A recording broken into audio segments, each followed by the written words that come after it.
Welcome to the new Chemist. We're glad you're listening. Feel free to download this podcast on Google Podcasts, Apple Podcasts, Spotify, and other platforms.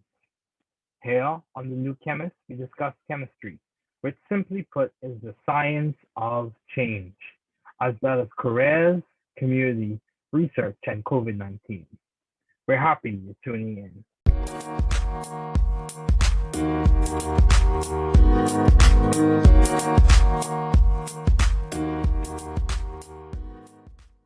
Changing things up a bit this season, we will focus on several other aspects of chemistry, particularly Nobel laureates. First, Nobel highlights. Fleck and L.K. James Nobel laureates in chemistry highlights the first chemistry Nobel laureate, who was Jacobus van 't Hoff. He was born in 1852 and died in 1911. He received the first Nobel Prize in 1901 at 49 years old. The prize was given for his work and discovery of the laws of chemical kinetics and other laws governing the osmotic pressure of solutions. Some background on Van 't Hoff. He was the son of a physician and was interested in experimental chemistry from a little boy. After completing secondary school, he studied practical chemistry at the Polytechnic School of Delft.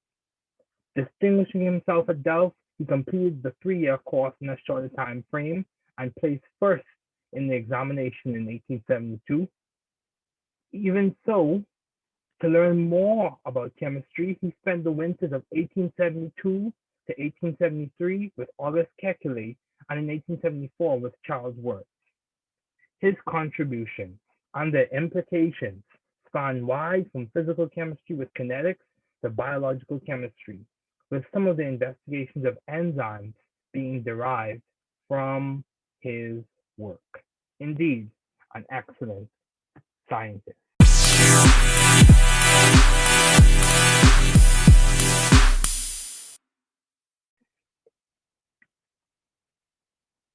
My guest today is Keshav Raghavendran. Thanks for joining me today. It is good to hear from you. Just briefly, I'll inform my audience about you. Keshav graduated from Georgia Tech in 2018 with a Bachelor of Science in Biomedical Engineering and is currently pursuing a medical degree from New York Medical College. Keshav has participated in a variety of research projects, starting with the Verma Lab at Albert Einstein College of Medicine, studying therapeutic targets of myelodysplastic syndromes and leukemia, and most recently completed 2 projects at Westchester Medical Center, studying the respiratory sequelae of subarachnoid hemorrhage and the demographics and specific causes of mortality of patients suffering from convulsive status epilepticus. Please welcome Keshav Raghavendran.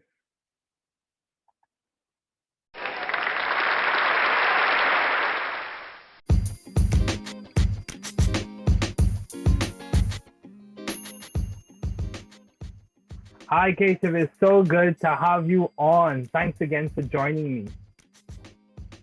So, let's get started. What have been your long-standing interests in the field of science? Yeah, so I've been interested in science for such a long time, since childhood, really. And there's a lot of different things that brought me to it. And I think the first and most important one was just the constant kind of learning and evolving that science occurs through. And if you're someone that practices science or is part of the scientific field, you go through the same kind of development and evolution as well. You are constantly learning things. Every field is constantly evolving. So you're never stagnant. You're always changing as times change, as things change, everything changes. So you change with it. And I think the second thing that really drew me to science was that you're able to make a real tangible impact on people's lives. With your understanding of science and your understanding of how things work, you can manipulate things and change some things so that you can, potentially fix some problems or even be proactive about things to really make a significant impact upon people in the world that we live in. I think those two factors were huge reasons why I was drawn to science and can constantly pursue science, the scientific field. Yeah, I completely agree with you because I think, or I've come to understand that the more you learn, the more you realize there's so much more to learn. Absolutely. As I think even now, especially during this pandemic time, we can see the significance of science and the use of science in terms of developing and eventually testing the vaccination for COVID-19, Mhm. and also in our daily lives in which we go to doctors and sit down on the science teachers and on the science professors and perform research in my case, as well as you do research as well. So, how do you maintain view of the bigger picture in your life and in your career in general?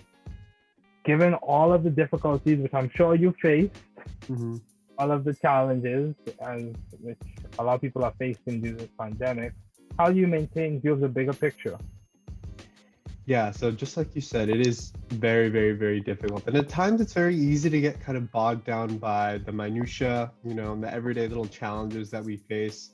And, especially with the pandemic, just things are magnified, times 10 or even more. But Mm-hmm. I'll kind of give you an example. So recently, with medical education, what we have are like graded clinical examples. Basically, we're told to like, okay, go take a history and physical on a patient. This patient will then grade you based on how well you performed the physical and things like that. So I just recently got my grade back for one of my encounters, and I was like looking through the checklist, and I was kind of getting frustrated about like where I lost some points. I was like, I mean, it's such little things that you lose points on. But then at the end of the comment section, the patient wrote, I felt very well respected, I felt heard, and I felt that if you were my doctor, I would be well taken care of. And honestly, once I read that one statement, all of my anger, all of my frustration went out the window. I was like, okay, you know what? I can get better. Maybe the patient's criticisms was valid, and the specific techniques, we can always get better at that. But at the end of the day, why I'm doing what I'm doing is for the patient, and it's to make this patient feel like they have a partner in healthcare. So taking little things like that, realizing what's the bigger goal of it all, what are you really trying to achieve, Mm-hmm. and kind of validating that made Mm-hmm. me feel like, okay, this is all worth it. Like the challenges that I'm facing, academically right now, personally, just Mm-hmm. it's all for something. It's all meant for something. So just hearing that validation made me realize, okay, it's all going to be worth it. Yeah, I can say a lot of things on that. It's important to be focused on specific things in terms of having a growth mindset, which is very important, as Mhm. well as validation is important. And it plays a large role in a lot of people's growth in academia, as well as even in the lab. Having a professor say you did a good job is significant. Having a professor say you're on the right path does compliment. So I've read your bio, and we knew each other beforehand before you went to medical school. So my question to you is, how have you been adaptive and creative in the field of science? Yeah, so I mean, from where I'm at right now, I'm definitely in the, I'm still a student, I'm still in the learning phase. Before I don't think I can make any like real significant contribution yet. But the ways that I've been creative and adaptable is mainly in that learning is how I choose to understand and kind of process information. Because with science and with just medicine, the field that I'm in, there's so much. There's just so much information. I believe one of your other guests, Tommy, he said it's like drinking water from a fire hose, and that's exactly what it is. That's exactly what it is. There's just so much. So I'm not the type of person that can sit down and read a textbook for like 8 to 10 hours a day. So I've had to be, pretty creative with just the ways that I, understand some things or even memorize some things. There's lots of resources outside that kind of put, let's say, a specific medical condition, they'll put it in like a picture so that you're making associations with words and specific clinical symptoms and treatments, and they'll all pull it together. And like, that's how I've chosen to learn different diseases, so that when a question comes up or when a patient presents with a specific set of symptoms, I'm now making the association. So just from handling all that information, how I choose to apply it, I think has been the real way that I've been the most creative or adaptable, at least right now. Hopefully I make more significant impacts in the future so that, I can say that, I did something new, or I did something new to help someone. But as of right now, that's where I'm at. Okay, that's good. And also, actually, before I get to that, so you said that you've been adaptive and creative in your learning style, your approach to the content. So in what ways? Give us some examples of some resources that you use for people who are listening. Yeah, so I mean, there's tons of things out there, specifically for medical students. I'm sure that they've all heard of this, or if you're going into medical school, you'll definitely hear about these. But Sketchy is a big one. Okay. That's the picture thing that I was talking about. Yeah. A good tool for kind of, because inevitably with medicine, you're just gonna have to end up memorizing some things, is Anki. It's basically a like kind of like a I want to say that it's basically a flashcard device, but it has its own algorithm for spatial repetition and memory and things like that. So it's a good tool. Personally, what I've done is I've kind of brought it back to some of our engineering roots with the ways that we've kind of like understood things back in some of our intro BME classes, where we've had to just, they just kind of threw us a problem. We had to just go understand it and break it down in our own terms. So a lot of the body, if it comes to like blood flow or circulation, I'm breaking it down into like pressures and flows, and just understanding like resistances, like understanding it through that means. So if you're breaking it down that way, it kind of made more sense to me, just because it was going back to things that I've been dealing with for a couple of years now. So yeah, those are the couple of ways that I've been trying to learn everything. That's good, dude. That's good. For me, I remember, you may not remember this, but I remember a while back, this is when we were still at Georgia Tech. I think it was me, you, and a few other people. And I started riddling off one of my raps for the amino acids. Yes, I do remember. Yes. Yeah.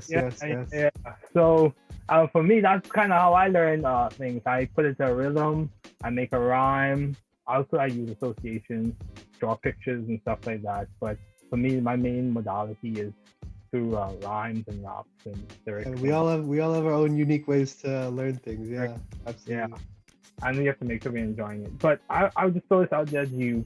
I've interviewed several other people, and one of the ways, and also graduate students and medical students, and one of the ways they have also been able to make an impact is also through mentorship.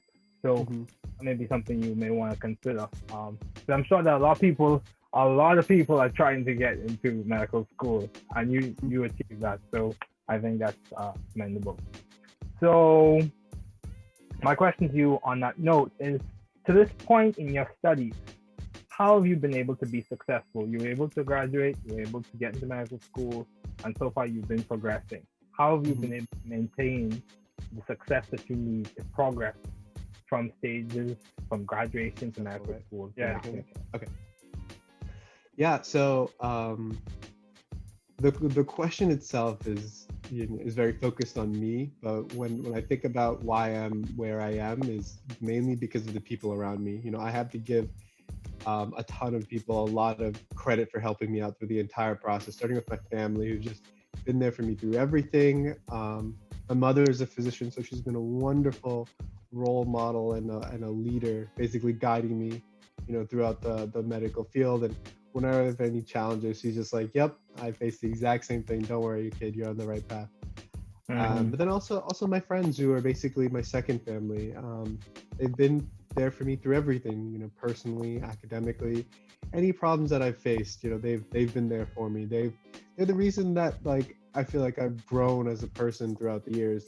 They've challenged me, they've supported me, they've taught me things, I've taught them things. So both just the people around me has been a major reason why I'm at where I'm at.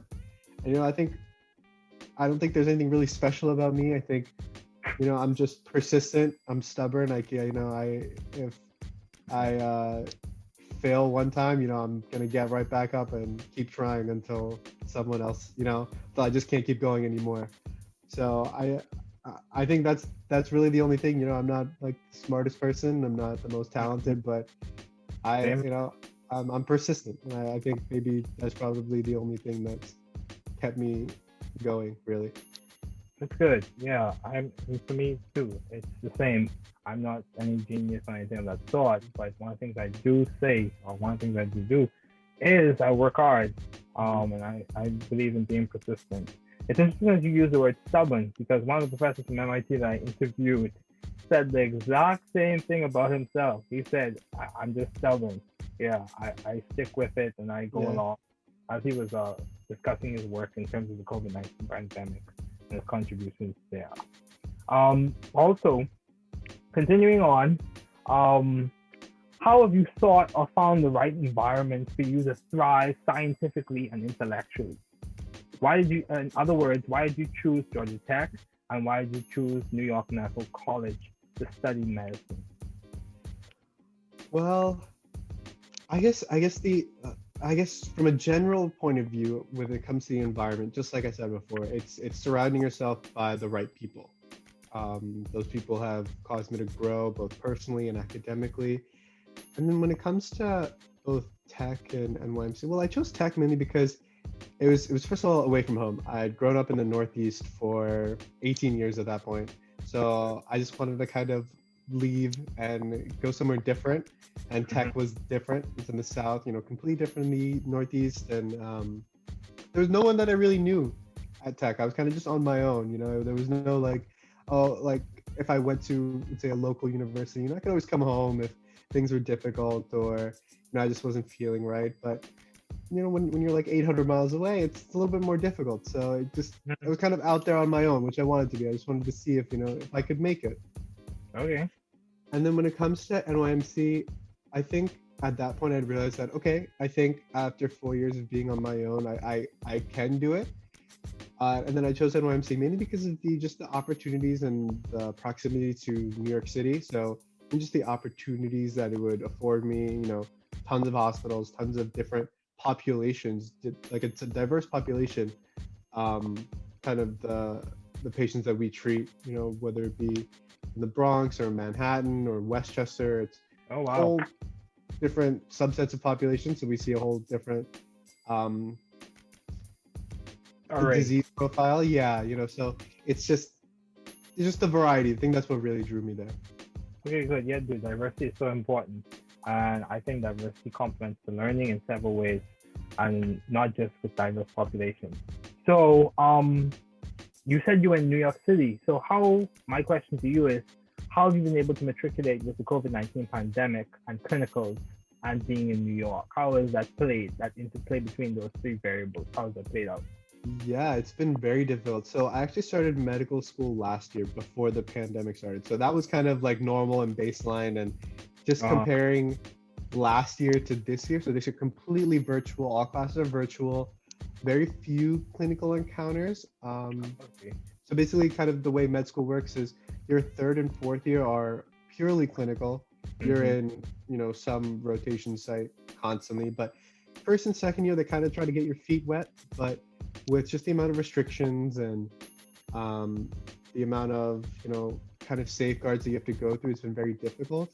Thankfully, our school has been really trying to get us still into clinic somehow, some way. So when I do go back to campus, they're gonna start giving us preceptors or mentors that we'll be able to shadow and like potentially work with some patients. So it's been very difficult for sure, but I think you know you can't avoid the pandemic one way or another, especially if you're trying to go into medicine. It's a reality of life. So Yeah. you kind of have to take the right safeguards and just kind of get in there and do what you can to really make a difference. Yeah, I agree. You can't avoid every difficulty. You can't avoid. Many times you have to embrace. You have to acknowledge it, embrace it, come up with a strategy to deal with it, and progress through it. Mm-hmm. So yeah, dude, I Yeah. agree. Even for me, I'm in graduate school right now, and the pandemic has affected us in terms of the formality of the instruction and even with lab interactions. So I completely agree. Um, so given your responsibilities and accomplishments, how do you maintain a What they're really balanced trying to life? stress in medical school right now is to avoid physician burnout and maintain some sort of work-life balance because it's so easy to get lost. And I could definitely get better. I'm not going to say I'm an expert at it at all, but I think for right now, what's worked best for me is just physically schedule in breaks. Like I've turned into a big scheduler. I like to know what my day is going to be, and I Mm-hmm. schedule breaks, just force myself to take a break somehow, some way. I literally will write down, okay, lunch, go make food, or go take a shower now. Like it's to that point. um I'm also a big sports guy, so thankfully, like, there are some sports on and they're usually at night, so that's usually when my break is, whenever Yeah. one of the games is on or So, something like that. So yeah. yeah, it's a nice way to like kind of schedule my break around something that's already a preset time. But other than that, sometimes you just feel like cooped up in my room all day. That's where I do all of my studying. So I just feel, locked in my room all day. So sometimes I'll just go out and run just to like get the blood pumping and just, see the outdoors for the first time in a couple of days. So just Yeah. physically putting it in my schedule and, forcing myself to do it really really gets me to take it. And then I think the most important thing is when you're taking your break, fully enjoy it. Sometimes what I used to do in undergrad was, okay, I'll watch the game, but I'll also like try to do some studying on the side, some like busy work that I don't really need to pay attention with, and you end up not getting either done. You don't ever watch it fully, and you don't ever get the work done properly. So I think I Wow. realized that you need to fully focus. Don't multitask. Don't try to like do it halfway. Fully enjoy it, and then when you're done, fully get to work. Yeah, I completely do. That's what, good. That's good. That's very good. I might take something and write that down. Because in several ways, um, when we decide to rest, I think we should make sure that we're intentional with resting, not Mm-hmm. trying to, out of guilt, I'm going to do some work on the side as Yeah, well, yeah, or go to the gym, and then you carry a book with you, like a textbook yeah, or something of that yeah. sort. So yeah, I completely agree. I'm there. I'm there with you in terms of making sure you fully rest. So, continuing on, why did you choose biomedical engineering as a field to major in during your undergraduate year? Why did you choose it? Yeah, so it was actually you asking me for why I chose it, but it was almost a little bit of indecision. Like I wasn't really sure what I wanted to do coming out of high school. Like I knew that I wanted math to be like I wanted a big math component of my future career. I also like biology, chemistry, just all of the sciences. So I knew I wanted to do something in there. And when I heard about biomedical engineering, it was a big kind of like a big mishmash of everything. You'd learn this, you'd learn that. You learn a little bit of everything so that you could eventually go do something with it. You're learning all these skills and you're going to take these skills and you can do whatever you want with it. So that not being forced down a specific pathway or not being like, okay, you can only do this one thing really drew me toward biomedical engineering because it was just, you're going to learn skills. What you do with those skills is up to you. And that's what really drew me towards biomedical engineering, especially at the start. To the versatility of the skill set, basically. Yeah, yeah, absolutely. Yeah. Versatility of the skill set. And for me, what drew me to biomedical engineering was I was interested in device design. So Mm-hmm. at the time, so those are things that drew me. So why did you choose medicine as a field to do your doctoral studies in? Why Yeah, so choose medicine? yeah, Almost like the med school interview question. Why choose medicine? Why? I yeah.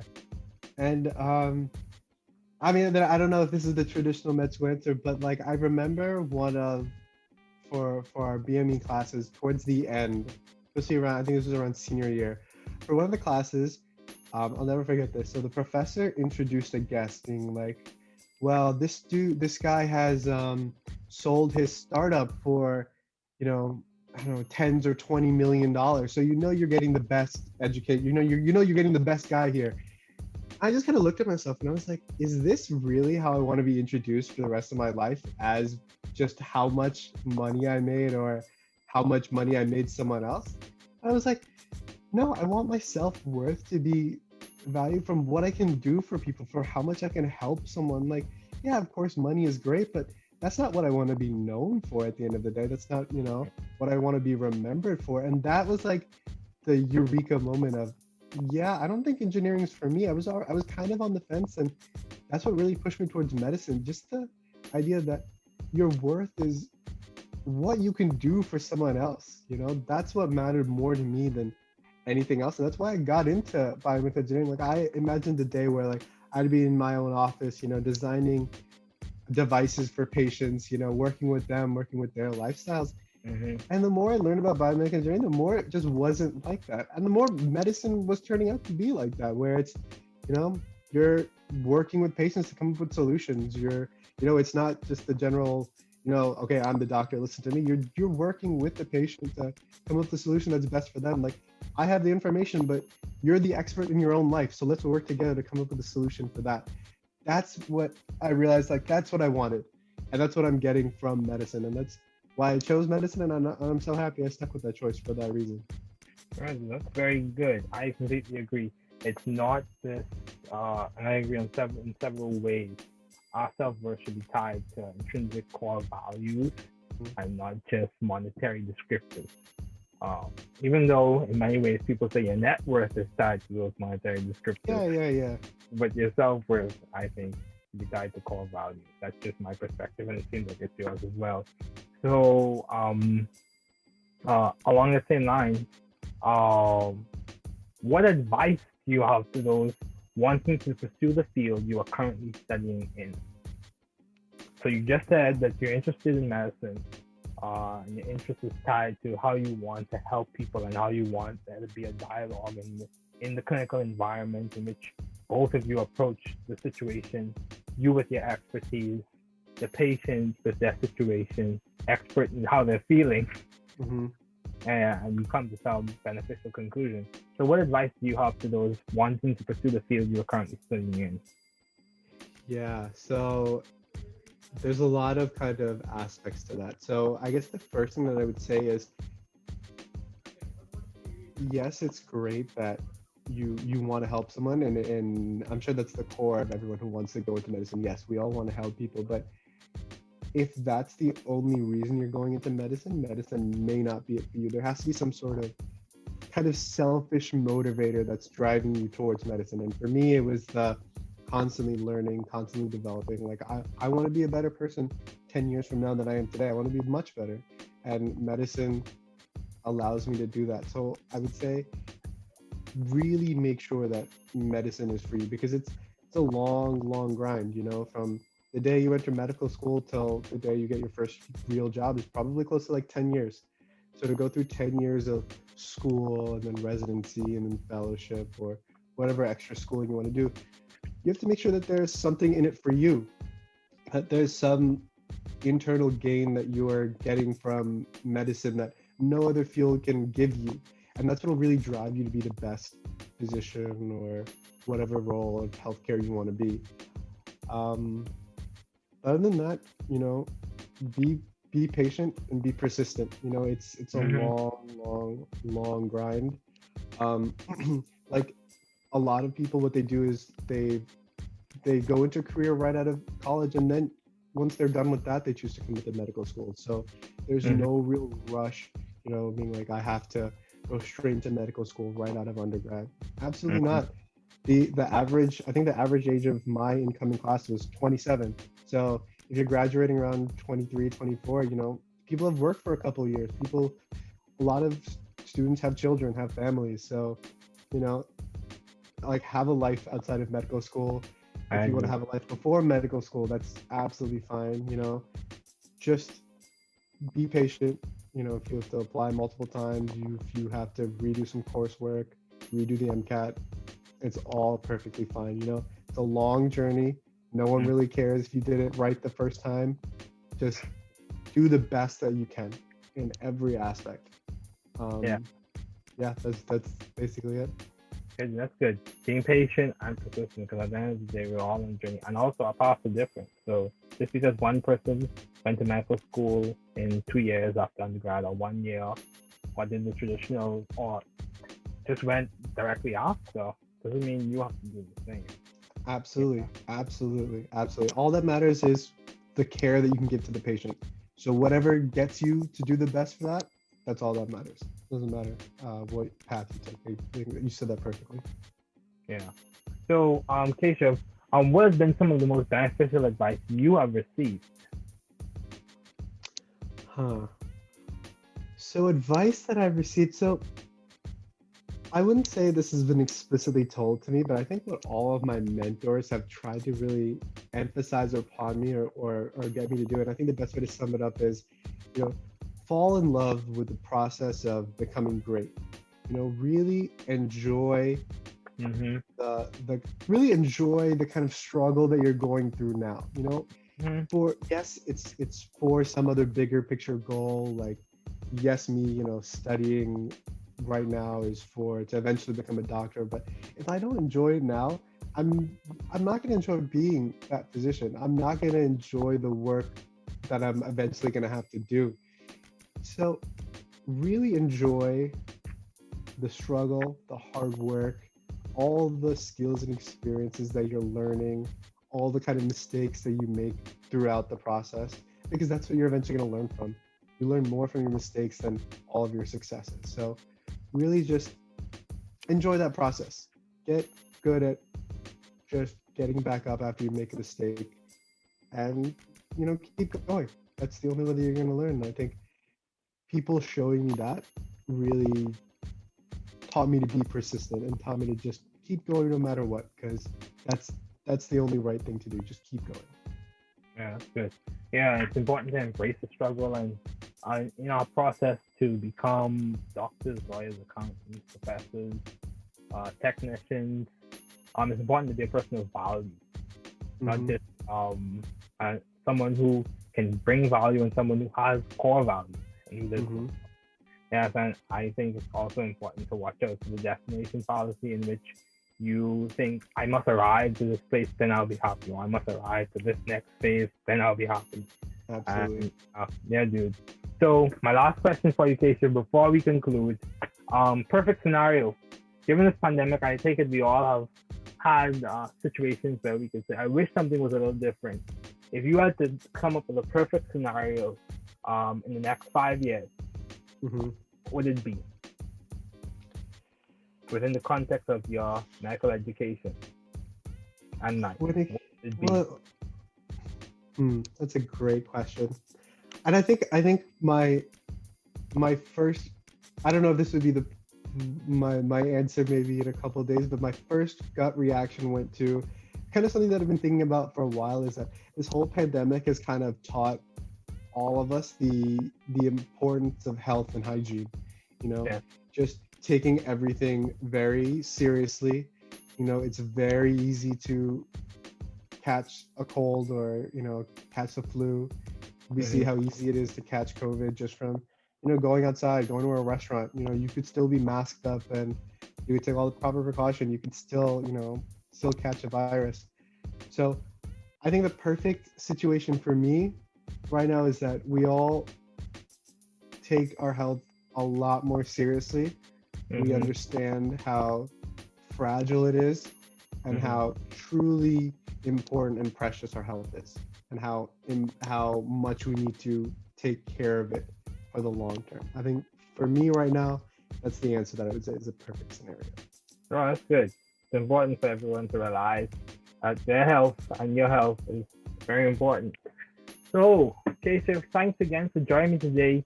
It is good to have you on. It was good to have you on. Thank you.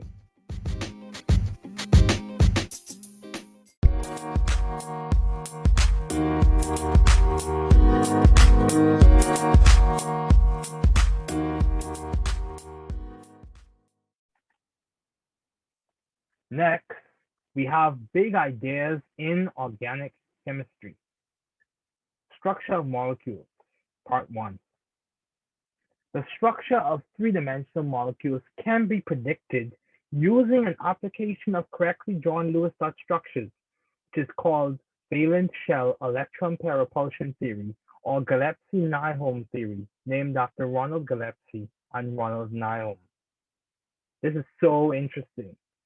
VESPR involves valence bond theory, showing all valence electrons and including bonding and non-bonding electrons, in some cases referred to as lone pairs, and maximizing their separation in three-dimensional space, so as to minimize repulsions.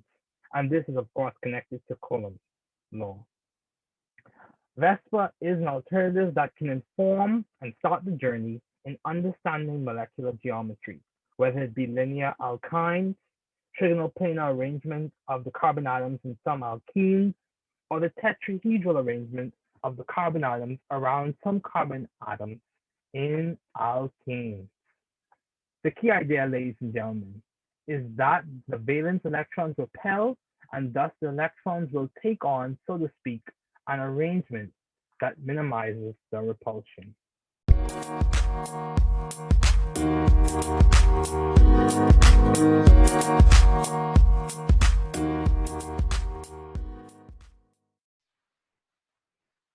Thanks for listening. We're glad you were able to tune into this podcast. Once again, this is The New Chemist, where we discuss chemistry, which simply put is the science of change, as well as the other sciences, careers, community, research, and COVID-19. Thanks again for listening. Note, the views on this podcast represent those of my guests and I.